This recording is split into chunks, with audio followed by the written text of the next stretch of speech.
Hello, everyone, and welcome to this month's edition of Qubit Tech Talks. We're coming to you live from Qubit Network's worldwide headquarters here in LaPorte, Indiana, and I'm happy to have Josh Mandeville today.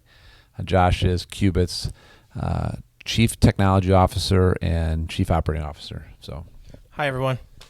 So today we are going to talk to you about a couple products that will help customers with defending their network from primarily around the devices that are Internet of Things devices. Right. So one of the things I've had people ask me is what is the Internet of Things? And so the Internet of Things to me is all of the things that are on your network. So if you think about anything that has to get to the internet, those will eventually join somebody's network, and in your business that's the case as well. So this could be fire alarms, it could be lights, it could be thermostats at your home, it could be toys. With Christmas coming up, and you think about all the toys your kids may have, a lot of them need to be connected to the network. We actually just got a dog collar that's connected to the internet, so that if the dog gets loose, it can possibly be tracked down. That's cool. So all of these things are, collectively, all of them together is the Internet of Things. And so, according to Gartner, there's supposed to be 20.4 billion with a B devices on the internet by 2020. So that's a staggering number when you think about it. So Extreme Networks has created a couple of devices and products that help to protect customers' network from those Internet of Things devices. And so if you think about, what does that look like in a business? It could be an infusion pump in a hospital, or a CNC machine at a manufacturing facility, or a thermostat in a school, or a speaker in a building, or lights, or really anything that can be on the network. And primarily it's around devices that are on the network that you don't have a whole lot of control over the software they're running, right? So they may be running, Windows 95 or Windows XP or who knows what software. You have no control over it. And you can't lock that device down. So a lot of times when a customer has a laptop or just a regular workstation, you as a networking employee, you have control over what they're running, and you can really lock that down. But a lot of these devices that are asking to be put on the network, you don't have control over. So how can you keep those safe?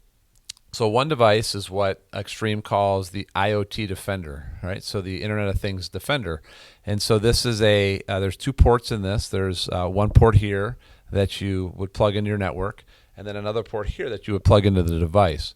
And then by doing that, this device will define the route. So this device will say, hey, this whatever you have plugged into it can only go to this place, right? And really prevents that east-west traffic in the network. So if you plug your thermostat into this and then this into the network out to the internet or to another server, it would prevent your thermostat from taking over your network, right? Infecting it with malware, infecting it with ransomware, because this is defining where it can go. And Josh, maybe you want to get a little bit more technical, or not, but just maybe explain that a little bit more. Exactly. It's network agnostic, so the controller can live in your data center or in your networking closet, and this can live out on the edge, and it can go on any network and tunnel that traffic back to the controller, so that software or whatever that device is secure.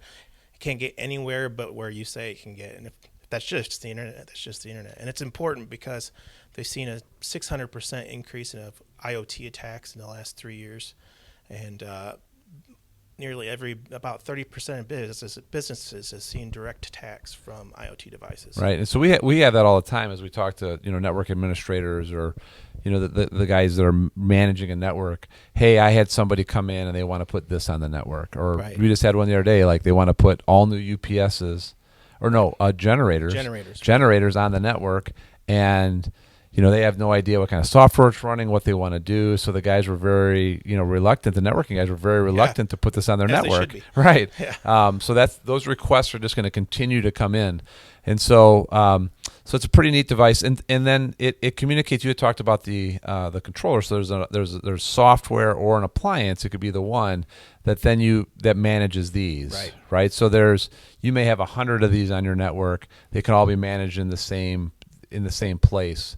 So that's pretty cool. And the other nice thing I thought was cool about it is you can plug it in and let it run wide open. Right. For like a week or two. It'll be in monitor mode, so you can see exactly what traffic to know how to lock it down or which ports need to be open. Right.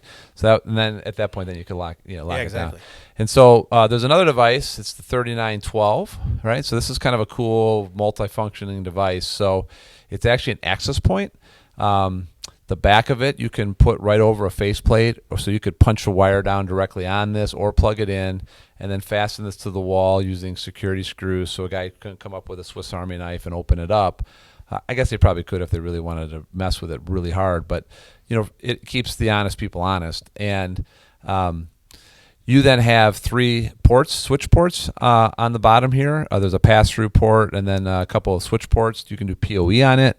And it's also an access point, but it's also a defender, right? So if you think about this being in a dorm room or in an apartment, maybe that's providing internet, this prevents east-west traffic from going on. So you may say, hey, everything plugged in here or everything connected to this, it can only go out to the internet. So it can't get into the room next to you. It can't get into servers on campus. It can't get into an apartment 3 buildings down.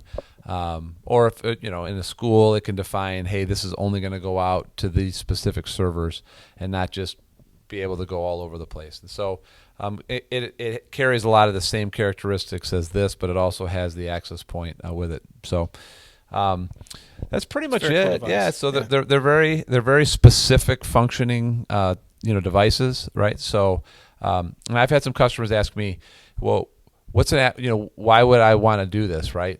And it's like, hey, I need to run this CNC. I have this, $3 million, CNC press machine.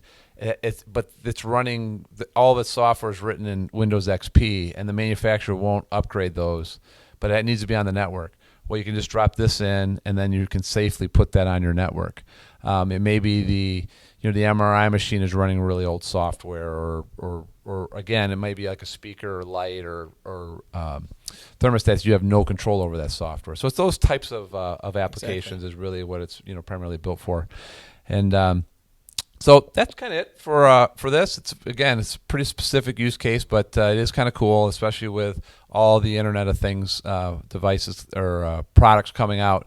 So with that, we want to tell everybody a happy Thanksgiving. Happy Thanksgiving. Yeah.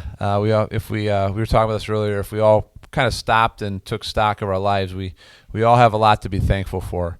And if you're still watching this, thank you for watching. We were talking a little bit earlier that I know at least my mom will be watching this. She watches these from start to finish, and Hopefully her and a couple other people are doing that as well. So awesome. Anyways, thank you. Thank you.